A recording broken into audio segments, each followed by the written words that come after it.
Gold, gold, gold. That's what has happened today. It's something for all Australians to celebrate, and I know that really lifts spirits of Australians right across the country, and particularly back in Sydney, where they continue to go through the lockdown and where they've had some very difficult news today, and I'll come to that obviously very, very shortly. But again, to Ariane Titmus, she is the absolute queen of the pool. All Australians are proud, no doubt, but Tasmanians most significantly, in her adopted state of Queensland. Tasmania itself is now running up the gold medal charts at the Olympics, and I'm sure they're celebrating that along with all Australians. Also to Kaylee McEwen yesterday, I haven't had the opportunity to remark on her tremendous performance, and I can only imagine just how proud her father would have been, and of course the sister and a mother, and to see everyone up there with Dawnie, it was just such a wonderful sight. And particularly out there on the water, our wonderful rowers, an awesome performance, as everyone else has said. But our Olympians are doing us tremendously proud. But particularly at this time, I know when so much of the country, and especially in Sydney, they are going through a very difficult time, to be able to see their exploits, I know will bring them some measure of cheer. Now, that news today, of course, was very difficult in Sydney, to be going in to another month, effectively, of this lockdown. And it was information that I suspect most Sydney-siders expected.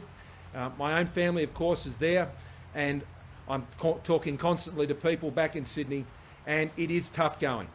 But what I want to assure you of, absolutely assure you of, as you've already heard from the Premier and the Treasurer of New South Wales, that the Commonwealth Government has your back, just as we've had the back of Australians all through this crisis, ensuring way back to last year, whether it was the economic supports we provided through JobKeeper and JobSeeker, COVID supplement, the cash flow boost, the support packages to the arts and entertainment industry and to the aviation sector, this continues to flow. And the priority is to ensure we're there to support those who need that help, because this is the task. We will come through the lockdown.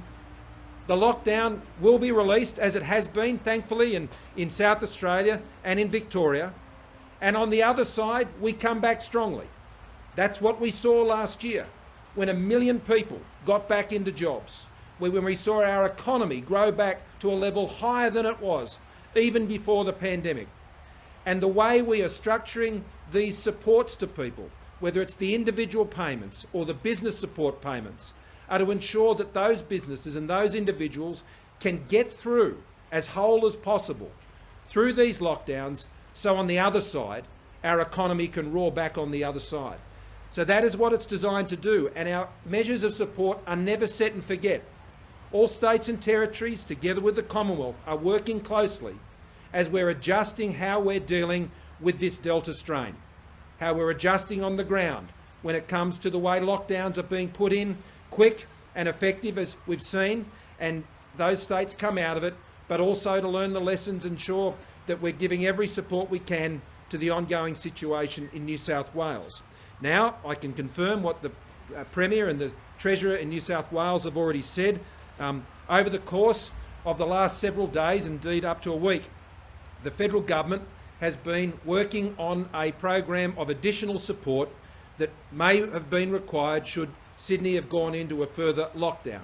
That meant last night we were able to bring to the table the enhanced measures that we're able to agree last night, and I thank the Premier in New South Wales and the Treasurer for the cooperative way we've worked together. Once again, we did it several weeks ago when we announced the initial package, and we've worked together again to provide this increased support, which would see business cash flow initiative extending out to businesses of 250 million turnover, maximum payments of 100,000, up to 40% of turnover, and a minimum payment of $1,500 to those smaller businesses. I also don't want people to forget that there's a $1,000 a week payment to sole traders as well. So those individual sole traders who are out there, may not be incorporated, the support was there in the initial package for you as well. This support dates back to the 18th of July. That means that 460,000 companies and 3 million employees of those companies will be supported through this direct support. It's necessary. The lockdown is going into a further month, and that means we need to continue to press forward in providing that support. Now, I note that also Victoria, we came to an agreement, the Premier and I, together with our Treasurers, and Treasurers will say a bit more about that later this afternoon. Victoria has gone into a further round of their business supports, and we're meeting those costs 50-50 with them, just like we have in New South Wales. And I thank both the Premier of Victoria and their Treasurer for working so closely with Josh and I in coming to that arrangement. And should South Australia need something similar, I've spoken to the Premier, Treasurer Frydenberg has spoken to Rob Lucas, and those discussions are ongoing should they need that support. The supports, though, aren't limited to business. We will be further increasing the levels of support provided to individuals through the COVID disaster payment right across the state of New South Wales. We'll be increasing from next week the maximum payment of $600 to $750, and we'll be increasing the payment for less than 20 hours from $375 to $450.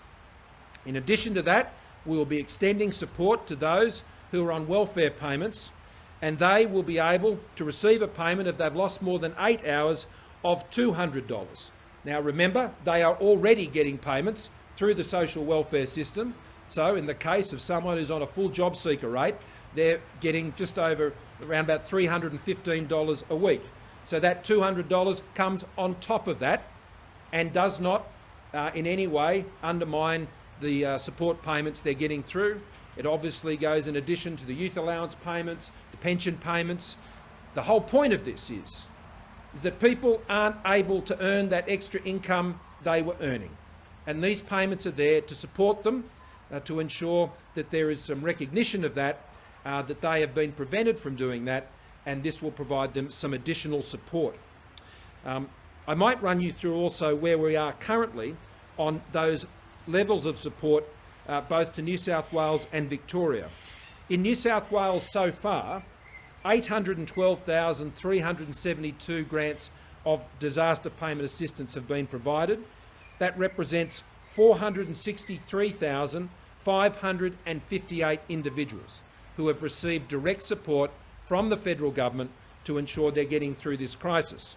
The total amount out the door and in the bank accounts of those who need it in New South Wales is already $411.7 million.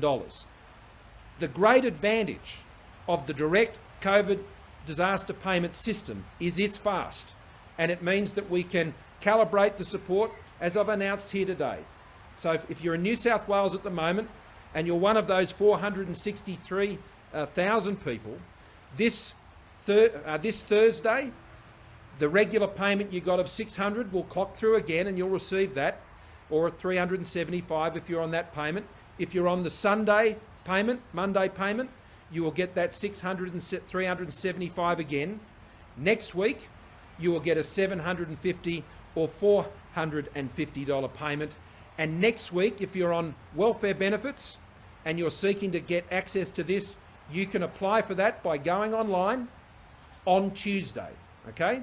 So those welfare benefits, those support payments start from next week. You can go online and you can apply for those on Tuesday at Services Australia. Now, for those beneficiaries, they will be in an advantaged position from the perspective that they're already dealing with Services Australia. They already have their customer recognition numbers and those things, and so that online process should be very straightforward for you. In Victoria, I can also confirm that 143,855 claims have been made in Victoria. That's 140,998 individuals and $78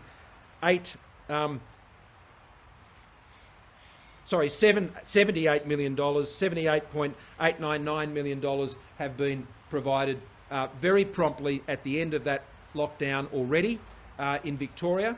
If you're in Victoria, you will still receive your second payment at the end of this week. So if you got that payment already, you will get a second payment in Victoria, and I think that enables people to have the confidence in how this system is working. And if we are faced with other short, sharp lockdowns in the future, then these are the arrangements that will be in place going forward. Can I also just note a couple of things in relation to New South Wales? We have to push through this lockdown in Sydney. There is no other shortcut, there's no other way through. We have to just hunker down and push through. What we're asking people to do in Sydney is to abide by the restrictions that have been put in place by the New South Wales government, to stay home, to get tested, to get vaccinated, and the additional opportunities to ensure that you can get the AstraZeneca vaccine with the walk-in clinics. We're already seeing a great response to that. So everybody in Sydney, that's the only way we're going to get through this. Stay at home, get tested, get vaccinated, continue to support one another. All of the mental health support lines are open to you. We've already got over a $17 million package that we've put in place to upgrade and put more funding into those services so they're available to you.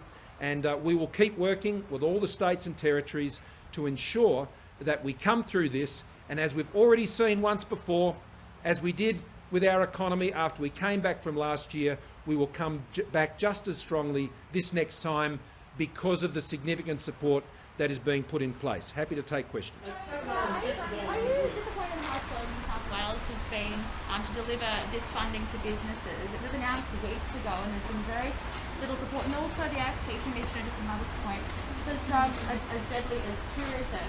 How... Sorry, I couldn't hear the second one. The second question is, the AFP Commissioner said today that drugs in Australia are as deadly as tourism. How much of a dent has Operation Ironside put into the drug trade in Australia? A big dent. And they're doing a great job, the AFP, and they're dealing with all the threats that Australia faces. And I thank all the members of the AFP and their partner police forces all around the country who do a tremendous job on behalf of us all. And they're always got their eye on every threat, current, emerging, and dealing with it. They are one of the best resourced federal police agencies around the world, and they're getting great support from our government. On the other matter, we've got to focus forward. You know, we've just got to focus forward in terms of getting through this lockdown. Much has been learnt about the Delta strain in recent times, and governments all around the world are adjusting how they're responding to make sure they can get it right. Of course, I think we've learnt over these last 6 to 8 weeks that when we are faced with this Delta strain, of course, as we've seen in Victoria and South Australia, that is the model we're going to have to follow. And that's why we're adjusting the supports to be there to ensure that does that. But you know, all governments, can I assure everyone, because there'll be lots of commentary, I'm sure there'll be lots of criticisms, there'll be lots of hindsight. This Delta strain is very unpredictable. And can I assure you that all governments, federal, state, everywhere, and I particularly want to thank those hospital workers at the moment in New South Wales where the system's under strain and they're doing a great job, as the Health Minister in New South Wales said today, keeping pace with the demand that's there. We have one of the best health systems in the world. But they're all doing their best. They're all doing their best to keep Australians safe. We've been saving lives and livelihoods, and we're going to keep doing that by sticking together and focus on the problems that are in front of us. Mark. $750 a week, Prime Minister. This is now the same level as the original JobKeeper. So why not reintroduce JobKeeper? Because it's not the right solution for the problems we have now. What we're doing now is faster, it's more effective, it's more targeted, it's getting help where it's needed far more quickly. We're not dealing with a pandemic outbreak across the whole country. When we did JobKeeper, we had to employ it across the whole country, all at once, and we did it for 6 months. What we need now is the focused effort on where the need is right now. And so it can be turned on and off to the extent that we have outbreaks that occur. JobKeeper did not have that flexibility. It did not have that agility. Those payments that I mentioned, $411 million in New South Wales alone, businesses under that scheme would have had to have gone to their bank, borrowed that $411 million to make it available to their employees. In this case, we just acted and got the payments to them, in some cases, in half an hour of application. Now, that never happened. JobKeeper was a great scheme, but you don't play last year's grand final this year. You deal with this year's challenges. You deal with this moment's problems. And what we've designed together with the business cash flow support, when you put that together, that is providing the assistance we need now.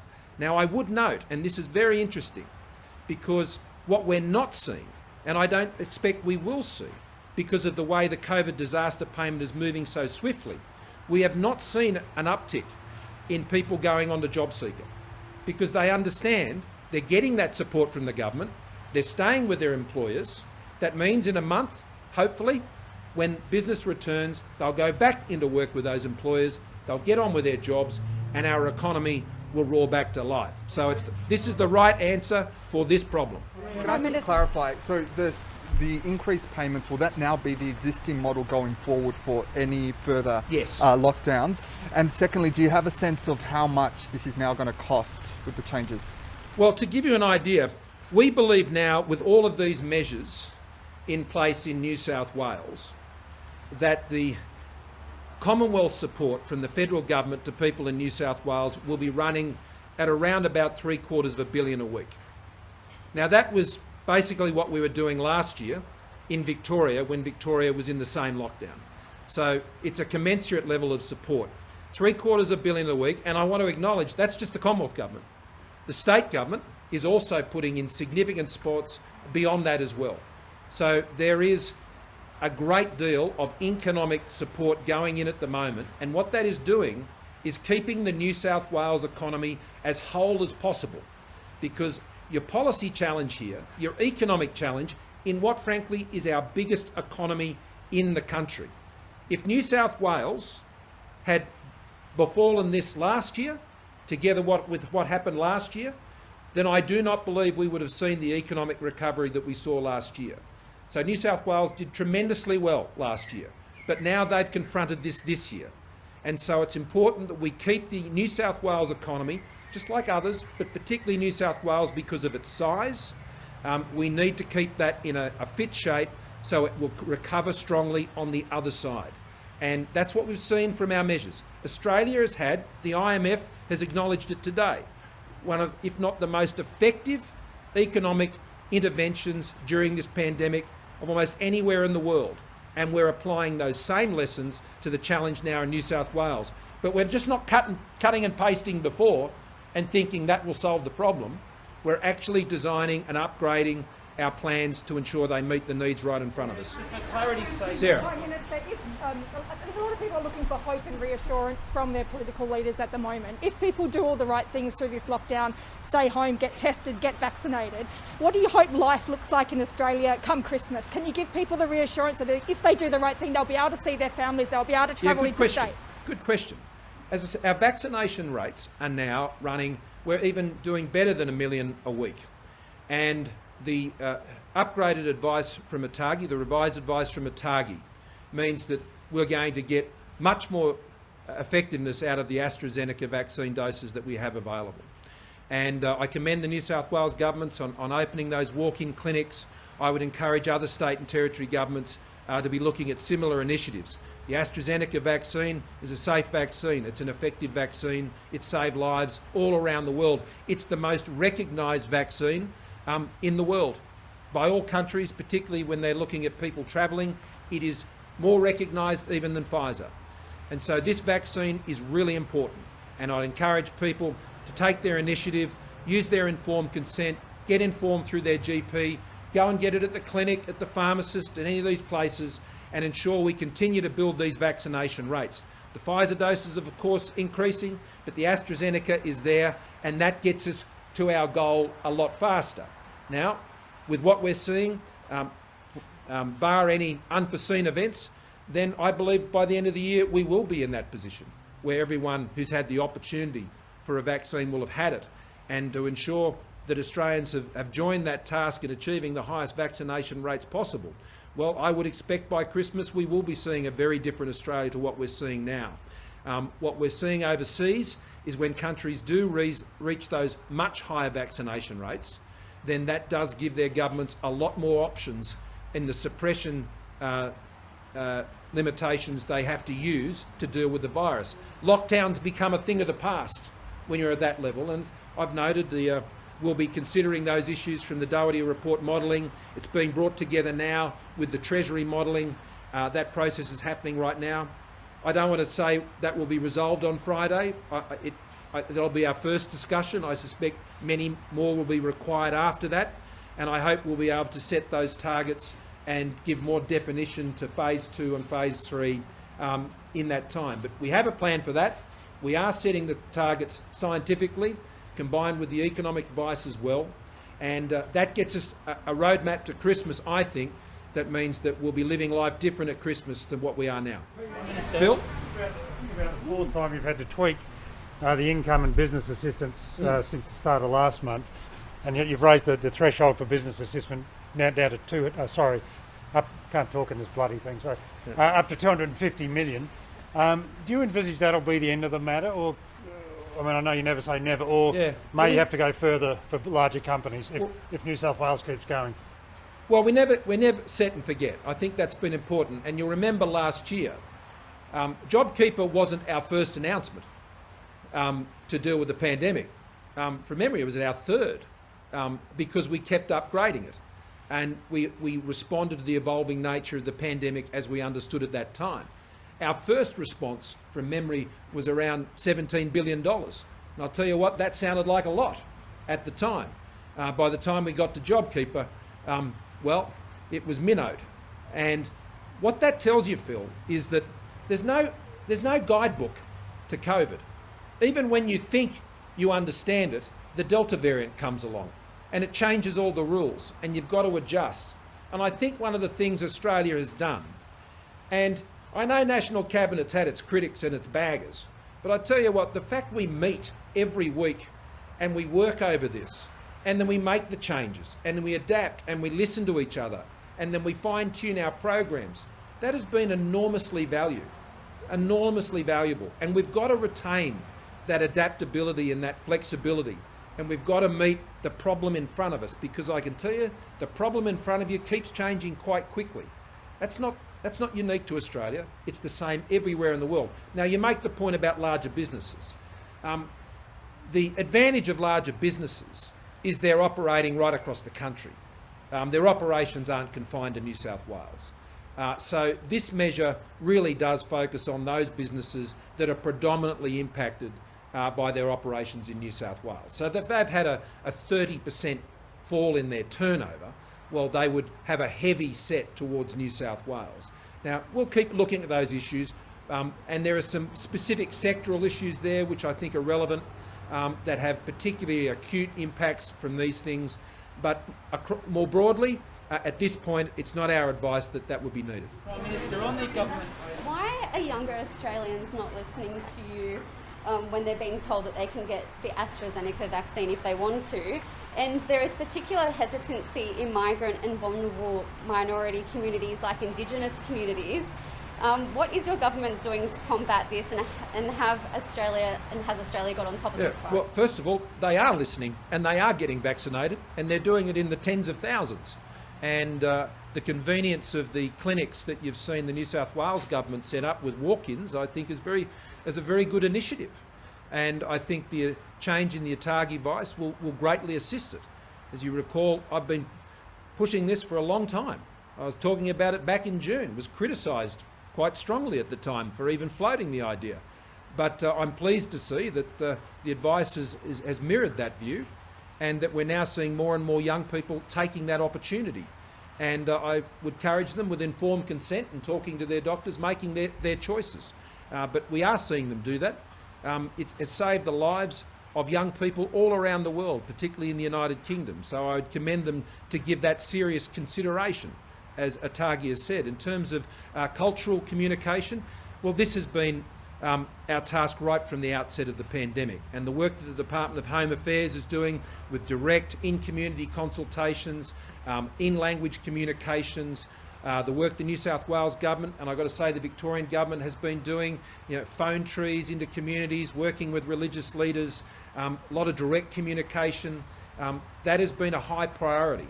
It's also been a challenge, but at the same time it's been, I think, a broad, across the government effort to ensure we're getting these messages in the languages and in the forums and the situations where people can receive that information. and it's been a big effort from both state and Commonwealth governments. But you're right to highlight it as a priority. It certainly is. Minister, can I ask about government payments? Been very patient. Yeah, thank you very much, Prime Minister, as ever. Just to seek some clarification on Pablo's question. Yep. When it comes to those government payments, you say that this is the rule from here on. Is that from week 1, or do you have to get to the 5th week? And secondly, Dominic Perrottet, and pardon my French, says he's been a right pain in the arse. Is he right to claim responsibility for the announcements today? It's a partnership. Who cares who takes responsibility for the credit for this? Ronald Reagan had a great saying. You know, if you care about, you get a lot more done if you don't care who takes the credit. So whoever wants to take the credit for this payment, knock yourself out. Okay, I'm just happy we're getting payments to people.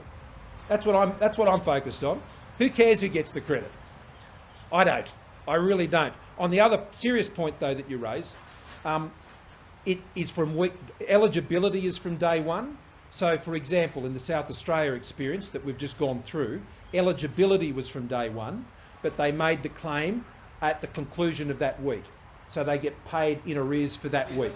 And the payment level will be at that level, eligibility from week 1. So the extra payment that goes to youth allowance, to people on job seeker, it now starts from week 1 as Correct. opposed to week 5. Correct. And the reason for that, and we changed eligibility to week 1 when Victorian lockdown occurred, and that was followed quickly by the South Australian situation, because it was very clear that this is now the pattern. Now, we will, I hope not, but it is clear that the best response in these circumstances with the Delta variant is that approach. I think that's fairly obvious. That's not a criticism. I make no criticism of decisions that others have made. I seriously don't. Everybody makes decisions on the best information they have and in good faith with the best intentions for their citizens. But I think there's a clear learning here, and that is the approach that I would expect states would follow in the future. Prime Minister, Yeah. Prime Minister, the JobKeeper and 2020 JobSeeker were plagued with complaints from businesses that it was a disincentive to work. Is part of the reasoning of this new system is that there's less of that disincentive to work because you can essentially turn it off and on when lockdowns are turned off? Well, it's a very good point, and it's targeted. That's the other point. I mean, one of the problems we had with JobKeeper after some time is that Australia opened up again, and we had people who were getting income support payments who then were taken out of the labour market. Now, in other parts of the country, the labour market employment market is functioning. And people, if they're unable to get hours there, have got the opportunity to seek hours in another place. So what we're doing here, because it's so targeted to the area that's affected, we're not interfering with what's happening elsewhere. Remember, it wasn't that long ago when holding a press conference on employment issues in Australia, we were talking about massive labour needs and the labour pressures and workforce shortages in so many areas. Now, of course, when you put restrictions in, like we have in New South Wales and in Sydney, there isn't another place that someone can go and get that hours. In fact, we don't want them to go and get those hours. We want them to stay at home. We want the lockdown to work. And the sooner the lockdown works, the sooner we get out of lockdown. Just on the roadmap and having hope for how we get out of this, when you mentioned you have the Doherty Institute modelling, when will we actually see some specifics around that 4-phase plan and how we progress through it? Are we talking weeks, days? Well, I hope it's weeks.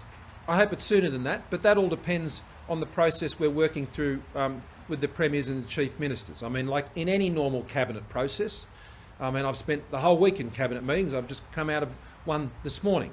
You have papers, they go through a normal cabinet process, you evaluate it, you discuss it, you make decisions. We don't release cabinet submissions in advance, you all know that.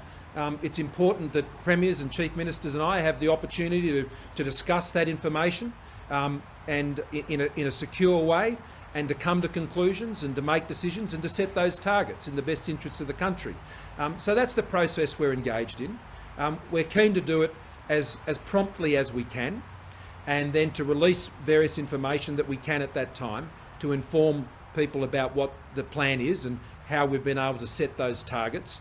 And so I hope that, we're talking a couple of weeks, I hope. If it takes longer than that, well, it will take longer than that. What matters is getting it right.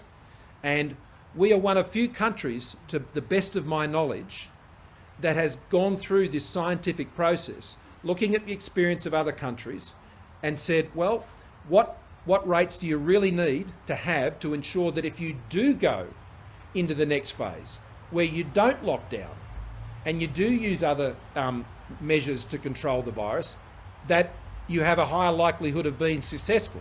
Because if you get that wrong, well, you end up with very long lockdowns, and nobody wants that.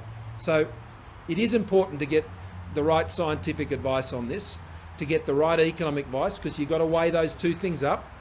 Restrictions cost the economy, it's true, but an outbreak getting out of control also costs the economy. So those are the difficult issues we have to weigh up and get right. Just on that economic... Just in regards to Queensland, there's been another leak out of hotel quarantine.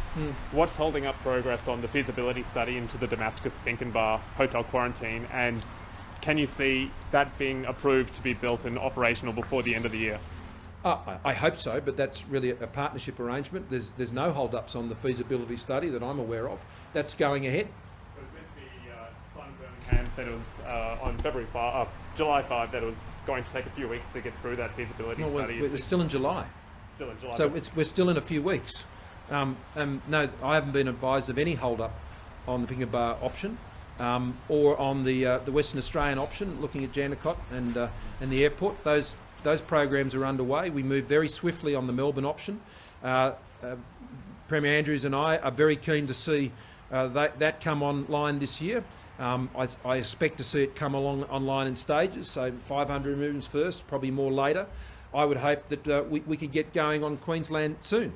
There are a number of issues that are being raised in that process by the Queensland government, totally legitimate issues. We've just got to work through those, and hopefully we can proceed as soon as possible. Just on that economic advice, I already had one, we haven't had one yet. just on that economic advice that you were just referring to, do today's support measures now go into that Treasury modelling, and will that impact what the vaccination rate needs to be to avoid these lockdowns? Does more support for businesses and individuals mean the vaccination rate needs to be higher as well? No, it doesn't really work like that. The economic supports we're putting at the moment are actually just to ensure you can keep your economy as whole as possible so it can emerge strongly on the other side. The economic advice, what it effectively does is say that, look, if you go through a protracted lockdown, then that costs the economy, but it also costs governments with these types of payments. So that's already assumed in to the advice that they're giving. You have lockdowns, you have significant economic support payments that you necessarily have to provide. So that's why getting this balance right between the economics and the health is really important. Countries that have moved too soon have found themselves shutting back up again within days, and we don't want to get in that situation. What we want to do is make sure we hit these targets, set these targets right. And then all of Australia, like our Olympians, we go for gold on getting those vaccination rates where we need to go, because the supply's there, the distribution's there, the pharmacists, the GPs, the clinics, and we make a gold medal run all the way to the end of this year. And the sooner we get there, the sooner we get there. There was a report yesterday, so I think I get two because I've been standing without an umbrella. Fair enough. Fair enough. There was a report yesterday that your office intervened after some frustration being expressed with the health department's signing of deals with the pharmaceutical companies. Is that report correct? I don't know what you're referring to. There was a report yesterday that between March and August last year, your office and an advisor from your office, Alex Callery, became involved in the Department of Health's attempts to get deals signed with the pharmaceutical companies because of frustration that those deals hadn't been signed earlier. No, that just sounds like a lot of chatter in Canberra to me. We work with the Department of Health, with the Department of Treasury, with the Department of Prime Minister and Cabinet, every state and territory government. We work with industry, we work with the GPs, the AMA, the pharmacists, all of them. We're all working together. People work together, talk to each other every single day. I'm not really Don't know really where that came from, but sounds like someone just having a bit of a natter over a coffee to me. Prime Minister, like our Olympians, will Australia beat COVID? Sorry? Will Australia beat COVID like our Olympians? Australia will beat COVID. I mean, COVID will always, be lurking. I mean, it doesn't completely get eliminated. The flu's not eliminated. There's many infectious diseases that are not eliminated. But with the vaccination program, the way we've been able to keep our economy together, even when it's going through what Sydney is going through now, what Victoria has gone through, South Australia, and God forbid what could still happen in other states and territories. This is why I'm so keen to ensure the vaccination program around the whole country remains on track. We are hitting those marks. We have worked so hard to get to those marks, and we cannot disrupt it. We need to deal with the challenges that we have and are. Providing additional doses, support where we can and are. Giving the economic support for people to push through. But in the same way, our Olympians have been pushing through and achieving such amazing and courageous results. I know every Australian has that Olympian spirit in them, and I have great confidence that that is why we will beat this Australia. Thank you.